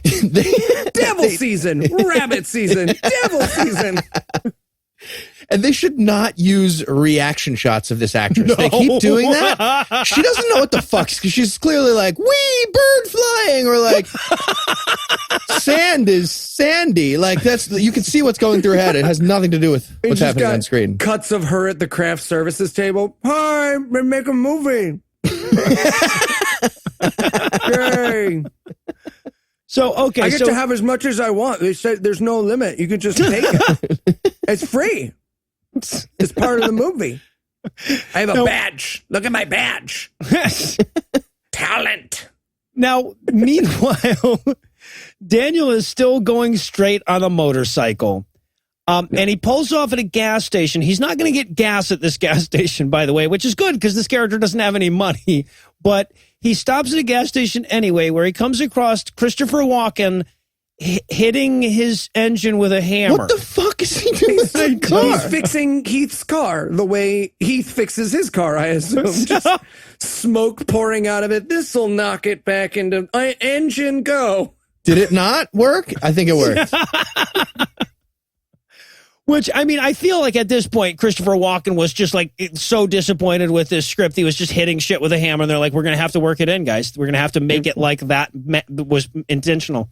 I'm not stopping. He does do the classic Chris Walken tongue move thing in this scene, which is great. Do you think his teeth taste good? I think they taste. I bet his teeth taste good. He does the hashtag taste Christopher Walken's teeth. Also, he tries to do the hair swoosh thing with his wig, but he can't do it. And it's just like, it's like watching a Nephilim try to kick in a door. It's amazing. This entire scene, it's just pure Walken essence. I wrote that in my notes, and it turns out that's a word. According to spell check. Yeah. No, there's no underline. Yeah. Huh. So they have this just brutally meaningless conversation, the two of them, and then the Nephilim kid has a weird flashback image of the little girl from the first movie and then drives away. Oh, what a callback. What a scene. So important. All right, so now we're back with Sophie and Mags. And she's like, and this only lasts for a second, but I have to bring this up because she's like, hey, wait a minute. I've done my time at Sunday school. I've never heard of this Periel guy. And he goes, yeah, Protestants are hellbound. Yeah, he's just like, maybe you chose the wrong religion. And they both turn to the camera and slap their faces like, whoa. Did you install the update for Christianity 2.0? You mean Islam? No, not Islam. No. So, all right, so now we're back to Daniel the Nephilim, and he's just following the devil symbols in the rocks, apparently. I don't know. So he pulls over in the middle of a desert. And to suddenly, the Indian village from the first movie. Well, yeah, okay, so, you apparently picked up on that. For all the rest of us know, it's just some spot in the desert where suddenly a 15-year-old goth chick just shows up out of nowhere talking about how she dreamed of him. It's the actress who played Mary. Is it the same Yeah, actress? it is. Yeah, I figured that out on Absolutely. This IMDb girl later. could but not be less Native American. It's like that's- Dan Snyder's daughter with a braid and a feather. It's not. That's the best thing, though, is like, because that happens all the time where you have like a child actor who's like, oh my gosh, you look just like Neville Longbottom. And then they grow up and you're like, oh, damn, this Pokemon does not look like Charmander.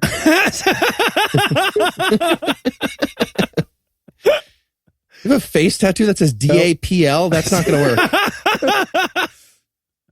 Now, I've got to say, though, this was such a weird flashback scene because this chick's like, I've dreamed of you, herbs, crystals, magic. And I'm like, oh my God, I've sat through this exact speech from this exact girl so many times and I never got my dick wet.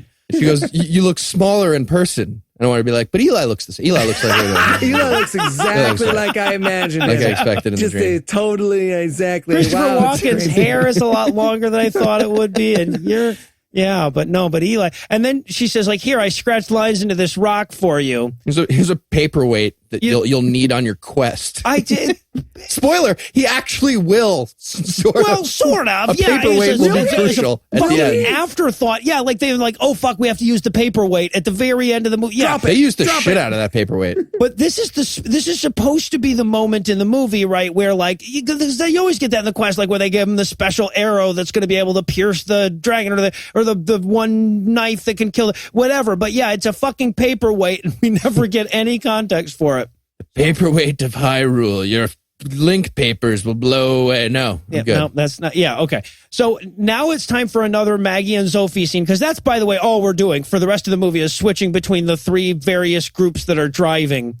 Making boring and bored angelic small talk. Like, I can't stress enough how little stakes are in these scenes. She's like, so, like, do you still love God? And he's like, oh, honestly, I don't want to talk about our exes. Like, can we just go see the world's biggest ball of string? I don't want to focus on him right now.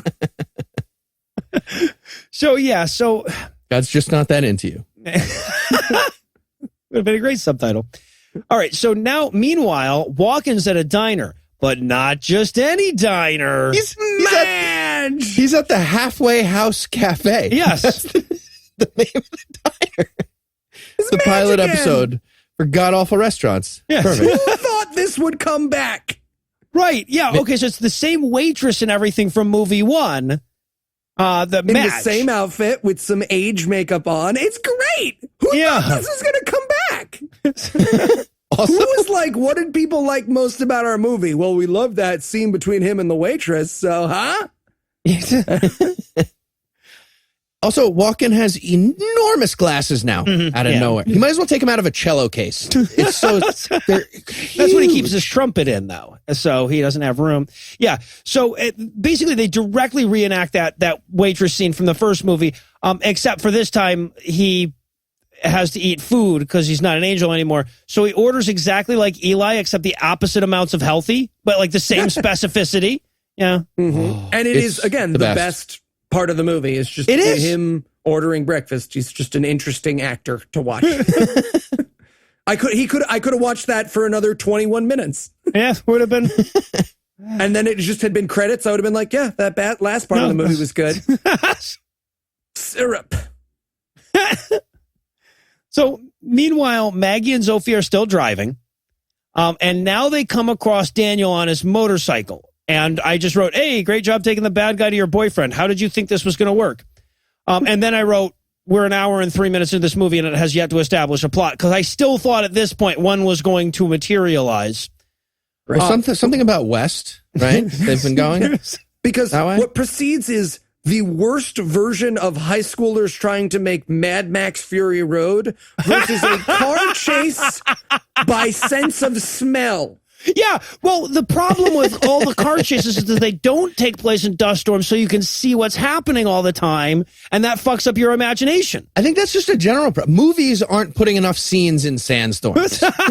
Like sandstorm meet cute, sandstorm shopping spree, sex scene. Well, this could have been. We don't know that this wasn't a shopping spree. I mean, come on. It was a fucking sand. So, yes, for 3 minutes, we just watched sand. You know, and then you can occasionally see that there's a tire moving through it. And I wrote in my notes here, like, the thing that's good about listening to this show that's not good about doing this show is that you at home right now, you're just listening to us talk, but you didn't have to watch the car chase. Like, we're just like, and then there's a car chase. And I really wish I could listen to a podcast about these movies and then do a podcast about the podcast. I hope that's not too meta, but you know what I'm saying? I don't want to watch these movies anymore. Holy shit. And okay, so now the angel, Zofia, wants her to run over her boyfriend, and she won't do it, but she does seem tempted for a second, and I feel like Lucinda would have that moment. I know Anna would have that moment. Well, I wrote in my notes here, this is just like me and Anna driving, just like, hit him, no, come on, no. I love it too. She turns to him at one point, and he's like, you've got to run him down. The world will end or something. I don't really know what's going on. And she says, whoever you are, whatever you are, I'm not afraid of you because fear is an emotion and I don't do those. This movie. Jesus. So when it becomes clear that she's not going to help, Zofia reaches over and pulls the wheel all the way over into the barrel roll position. and into a barrel. He flips the car. Why? But- Who knows? Wouldn't the motorcycle How? just Who drive knows? away? Yeah, well, It's a car chase. It's not like the motorcycle also stops. Shouldn't he just be like, meow? And he's like, well, now I don't have a car. Well, fuck, I don't want to get too far ahead of him. Yeah, but also, not just why, but how? Is there a function on most trucks that allow you to go into a spontaneous barrel roll with no ramp? Did he hit the turbo jump button at the same time? The Anyway. So yeah, but Daniel is on the motorcycle and he does stop because the truck that was just chasing him is correct. I feel like he was like, I forgot the plot too. What are we doing? Was I chasing him? It's like Memento, except accidentally. And also, I mean, this is his girlfriend's truck, right? Like, you would think that he would have recognized it before he drove into the sandstorm. He would have been like, oh, shit, Mags, what's up? You going to the desert? I'm going to go drop a rock on Aragorn. You want to come? So, but instead, he somehow realizes that what must be happening is that there's an angel that's kidnapped his girlfriend that's making her chase him. So he kicks the exhaust pipe off the bike and then goes to whoop Zofie's ass with it. And Zophiel's perched on top of the truck all of a sudden. It's not as effective as normal, like especially when it's like, hold on, we'll start this conversation when I finish awkwardly getting onto this perching. Hold on. Okay, there. What were you saying? Are we going to fight? Yeah, and they are. And so now Zofie's Switchblade Athame also has a spear option. A staff and like a yanker thing? We'll get to the yanker, but yes, there's also a yanker. It's supposed to be like the Darth Maul double saber thing, but it's just a bigger handle now. It's just like that, It guys. just has That's a bigger exactly handle. what this is like. This point of the movie is just like that. The internal physics of this fucking knife fascinate me. But yeah, so now it's time for a big fight with these two again. And of course, they went to the little kids' school of fighting where, anytime you spin, that's a really awesome move. Jesus. Are those not? Yeah, they add power when you spin. I feel like That's they how do. we fought over the penguin pants. You give me 16 fucking minutes, I could choreograph a better fight scene between Eli and my cat. So eventually, Look at my butthole, spinning butthole. Mow. So we'll make a Patreon goal out of it. So okay, so he stovepipes, he beats Zofie and then stovepipes his head in with the exhaust pipe, and then he goes to check on Maggie, but he forgot to rip Zofie's heart out. I don't understand. If you get stabbed through the heart, it's fine. As long as you leave it there. Yeah, right. It's like a Bluetooth situation with the heart.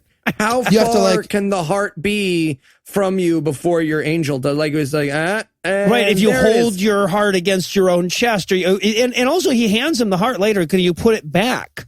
Right. Yeah. So, I mean, anyway, but yeah. So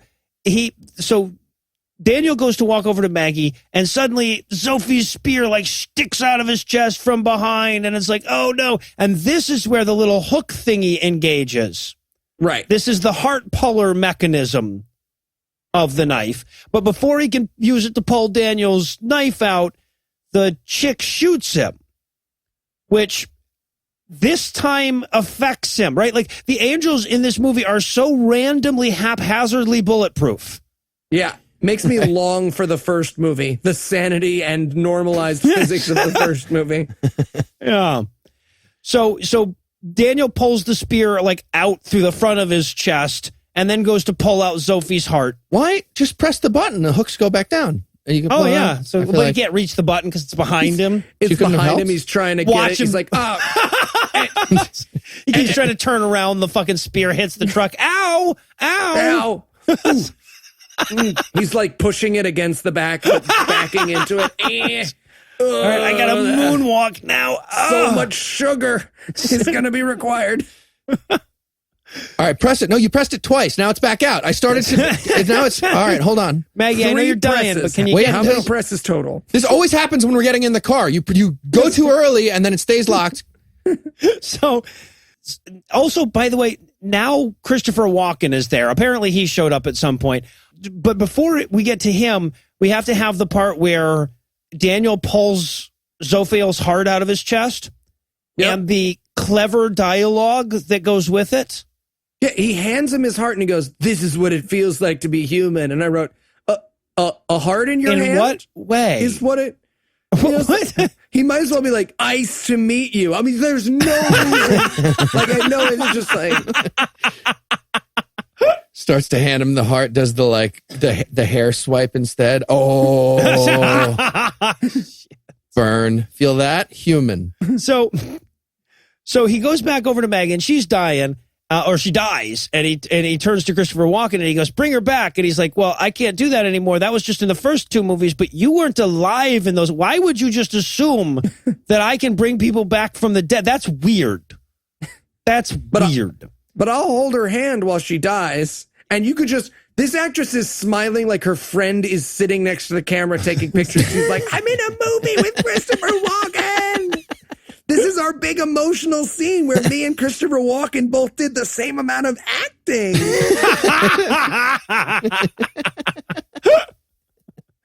So he kisses her and wanders off into the desert to finish the movie up, whatever the hell. Because like Christopher Walken's like, the important thing isn't whether she's going to die or not. It's whether that you get the thing that the movie is about done.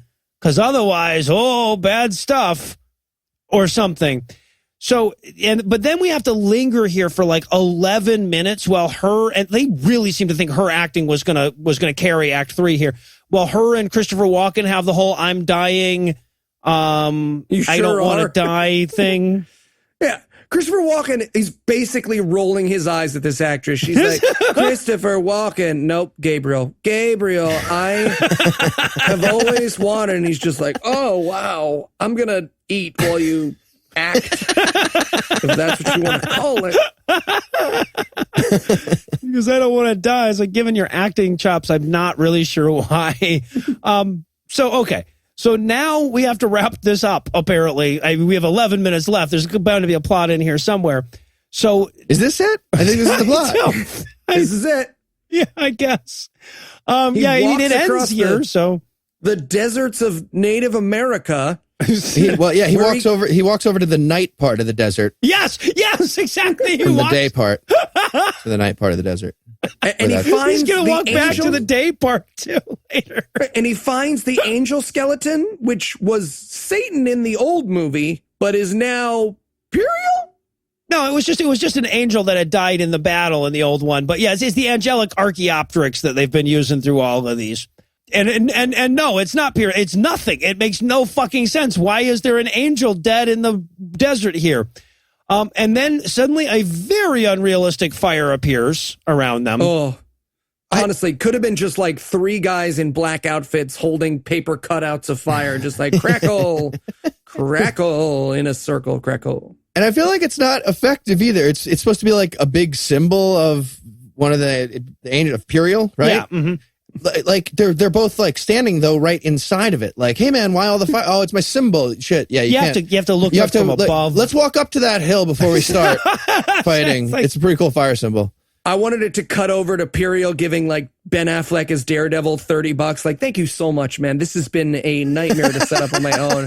No problem. I'm going to be Batman. And strangely, not the worst thing about that movie. Yeah, okay, so now Periel shows up. And again, I've already identified this as the least intimidating human. But the guy looks like he should be reading slam poetry written from the perspective of lab rats. This guy looks like I'm putting up with him because he gets good shrooms. Yeah, he looks like he's about to describe to you like the true powers of a river and then like wade in with all his clothes on and get pneumonia and die. Like this is not, this is, if I appeared in this movie, I'd be like, oh yeah, no, I can fight that guy. You want me to fight that guy? I'm not very good at fighting, but I'm pretty sure I was I a can little fight nervous that guy. when you said fight scene, but no, I'll be fine. I just like, yeah, the guy I'll couldn't pull even kick his in a door. long hair. Yeah, exactly. So, and also just as an admission to how little plot this movie has, there are 8 minutes left in this movie at this point. Daniel turns to the main bad guy who we are just now meeting and haven't really established as a character in any way and says to him, and I quote, "What am I doing here?" Like, my question exactly, bro. You had a fucking hour and 20 minutes to answer that question. You don't get to ask it now, and they have no answer. No, Periel's like, I'm going to kill the earth. And he's like, wait, why? Who are you? And he's like, come on, man. It Let's just just fight. Come on, you know that's not written anywhere. Just fight me. Fight now. Also, okay, so they've set this. This is the main battle, right? This is the thing. Is The it? whole movie. I mean, it's the last battle. So I thought fighting Zorro was the last battle, but now it's like when you kill someone at the end of an action game and he's like, "Arr, arr, arr, arr, arr." You're all like, oh, fuck, I thought you were done. I got to do a bonus boss. yeah, right, The right. Yeah, this is the bonus boss portion, and here's basically the fight. He jumps super slow motion over top of Daniel. Periel does. Daniel now has Sophie's spear. So he spears Periel with it while he's in the air, and then Periel tries to crunch his eyes out, and he doesn't. He doesn't. That's it. But then when he kills him, Oh, well, not quite. yeah, he does like a karate block, like a meh. Like you ever seen like a guy at a bar who's like, let me show you how to break a wrist lock, and he like meh, meh, and then he does a bicycle kick up Periel. Yeah, walks up him and flips off of him, and then he uses Urbosa's Fury. And then God lightnings him. What? I feel like God was up there about to do the lightning bolt. Like, fuck, man, just do, like take a normal step back. What are you doing? don't have A to do walk a fucking flip? backflip. You doing the wall run? The wall? Really? One step back. Well, and also, okay, so this bad guy gets struck by lightning. Like the main bad guy just could have just died at heart. Why does anyone have to be there? You know what ruins everything? God. Everything Right, that ever yes. happens in a movie? Exactly. So yeah, so now of course Daniel uses the heart pull feature of the spear, and that person / thing is dead / stopped. So now Periel is on the huge pile of zombie fuck corpses. But he's sad something. about it because they're going to get cum in his hair. Oh, no, I get it. Okay, I get that. I totally get that. And this, apparently, the combination lightning bolt, heart pull, naked pile of people grabbing at you reduces him to a skeleton in a matter of seconds, which is sitting on top of the angel skeleton Archaeopteryx thing that he found earlier. That all ties together, not really. And this is where he pulls out the paperweight. Remember the paperweight? From like And he 10 just minutes drops it. ago. He's just like, and done. Well, he drops it, but he crushes the skull of the angel that's already been defeated with it. Full circle of 6 minutes of movie. What? There it is. And apparently this is what this movie was about. Yep. And by the way, okay, here's how easy this rewrite is to at least make this scene worthwhile. The whole I'm ready. goddamn okay, the whole goddamn movie is obviously they're setting up the redemption of Christopher Walken's character right at the end of the second one. He gets turned into human, and this one he needs to redeem himself and become an angel once more. And we watch through the whole movie as Zophiel is fucking with him for being a human, and he's weak and everything like that.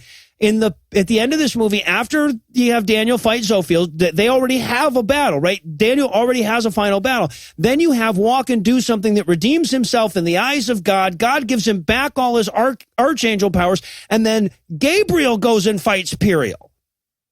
Right? Like, if the last fucking scene is Piriel standing there expecting Daniel to show up, but Christopher Walken shows up, but now he's got the slicked back hair and shit, and he's looking all angelic and whips some ass, that actually would have been you would have got to that point and you've been like, okay, that was cool. The rest of the movie sucked. But at least that was a cool way to end it. That would have been amazing, except it does involve a Christopher Walken fight scene. Well, they've done that. That was probably written, and Walken was just like, all right, but this time I use capoeira. I brought my own drummer. Thump, thump, thump, thump. Go ahead, Tony. Thump, thump, thump, thump. Yeah. Again, bring it, Piriel, you bitch. Are you trying to tell me that wouldn't have been a better ending? Fucking Christopher Walken doing capoeira in this scene? Cartwheel. But like the whole fucking movie is set up for you to eventually like. Banana way. Banana way. Banana. But the whole movie is so clearly set up for you to eventually be like, there's the Christopher Walken from the first, and that never happens. Instead, they wrap it up with this bullshit after the fight scene where Daniel walks back to the day portion of the desert to where Maggie is. And we see that Walken has his angel tattoo back because apparently holding her hand while she died is all he needed to do. You know, God wasn't so super picky about that. Yep. And he brings Maggie back to life and then explodes into light pigeons. Fun fact, Christopher Walken actually can do that. Not part of the movie, just how he exited. I really wanted a laser vulture to just like kill all the Gabriel birds. Just, walking up, fuck. I'm missing pieces. Shit. Holy shit, was this bad enough to deserve us? I was like, after this movie ended, I'm watching the credits wondering if there are going to be a plot there or something. Like they hit it. It's going to be in between like two gaffers or something. Oh, by the way, the plot was. All right. So we're done with the trilogy. We're not doing 4 and 5, or maybe we will some day in the future. We're not doing that right now. So this is the end of the prophecy, and we're going to do it. If I'm following this correctly, I wrote these down. Tell me if I missed anything. These are the angelic powers that we've seen in this trilogy so far. Okay. You've got super strength, super smell, napkin currency, hand roofies, extreme window jumping action, oral identification, name knowing, soft landing, selective invincibility, eye licking memory swap, temporally specific zombie manufacture, spontaneous other person combustion, involuntary mom munging, noodle legged door kicks, and obviously super perching. Did I miss anything? Vistaprint. Well, that was under my napkin currency. Money, Exactly. It's all together, but yeah. Pay attention. All right. That was different. That was a different power. It was a card in a wallet. It wasn't a napkin. He was making a thing. Yeah. So, okay. So to wrap it all up, I'm going to give you your pick of any 2 angel powers from this movie. Which 2 do you pick, and what do you then take as your superhero name? Oh, okay. I'm going to go hair tasting and blood tasting. I don't think you mentioned blood tasting, or did you? I mentioned oral identification. Oral identification. Okay, so I'm going to go hair. You get both of those together. Going hair tasting and blood tasting, and I'm rape kitty pride. Not offensive. I'm catching rapists. I'm catching them. I see. I'm anti-rapist. Everybody like me again. I was about to say, hey, man. That got dark fast. All right, here's my Heath impersonation while I give a different answer. My answer is eyeball licking. I call myself Heath. Okay, I'm going to go with perching, obviously, and sniffing other people with my powers, and I call myself the Heath Hunter. Uh-oh. And I avenge myself on pants thieves. I perch over them. I always know where they are. And Eli's going to be squatting over me when I wake up one of these days. Not like normal. No, he's going to be squatting over you before you wake up one of these days. That's how this is going to end. All right, well, that's going to do it for our review of the Prophecy Trilogy. That's not going to do it for the episode just yet, because we still need a taut in your titties for next week. So, Eli, tell us, what's on deck? Well, we're coming back to New York City for a live show, and that means we got to do one of the big requests we've gotten, the cross and the Switchblade. Oh, shit. The cinematic debut of Eric Estrada. Was this highly requested? Oh, yes. Oh, yes. Oh, We've been yeah. getting requests for this since before we started doing the show. Yeah.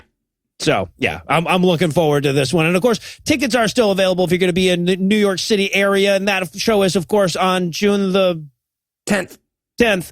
Thank you, Eli. And we still have tickets available for our Platinum Night the night before if you want to watch the movie along with us. So with that to look forward to, we're going to bring episode 94 to a merciful close. Once again, a huge thanks to all the Patreon donors that help make the show go. If you'd like to count yourself among their ranks, you can make a per-episode donation at patreon.com/godawful and thereby earn early access to an ad-free version of every episode. You can also help us a ton by leaving us a 5-star review on iTunes and by sharing the show on all your various social media platforms. And if you enjoyed this show, be sure to check out our sibling shows, The Scathing Atheist and The Skeptocrat, available on iTunes, Stitcher, and wherever else podcasts live.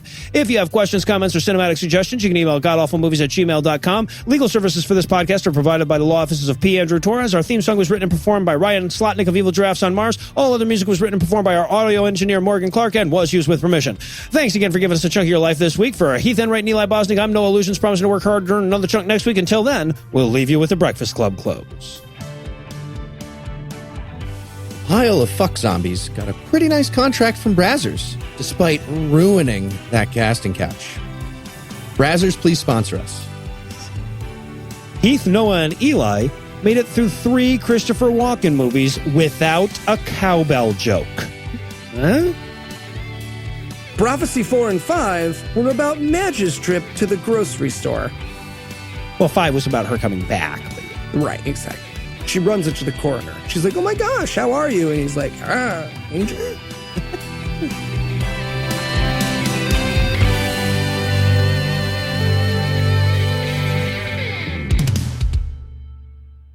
You know that moment where you realize that fart you thought was going to be silent probably won't be? Yeah.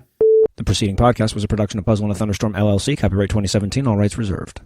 Have you ever been one of those unhappy customers that walked away thinking, if I ran that business, I know what I'd do? Hello, I'm Joe Cordell of the law firm Cordell & Cordell. I felt that way years ago after my divorce, but I never did discard those ideas. And today, that vision forms the foundation of the firm that you know as Cordell & Cordell. And basically, that vision was a divorce firm dedicated to serving men with a client-centered focus on the things that clients value most, such as attorney preparation, regular client updates, and same-day return calls. And in turn, this results-focused operating system would be monitored by a client care representative. The result, a truly interactive link between our performance and your satisfaction. Contact Cordell & Cordell to schedule an appointment with one of our firm's San Francisco area attorneys, a partner men can count on. 650-389-1111. Online at CordellCordell.com. That's CordellCordell.com. Offices in San Francisco, San Mateo, and San Jose. Se habla español. Legal services available in English and Spanish. Kimberly Llewellyn, licensed in California.